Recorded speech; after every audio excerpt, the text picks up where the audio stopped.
సంగారెడ్డి జిల్లా పటాన్చెరులోని ఇక్రీశాట్లో అరుదైన చేపలు కురిసిన భారీ వర్షానికి భూమి మీద పడిన చేపలు పెద్దయ్యాక గాలిలో ఎగురుతాయని ఇక్రీశాట్ వాసులు చెప్తున్నారు.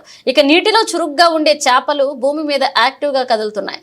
రోడ్డు మార్గం గుండా వెళ్లే వాహనదారులను ఆకట్టుకోగా ఈ అరుదైన దృశ్యాన్ని చూస్తున్న పలువురిని కనువిందు చేశాయి.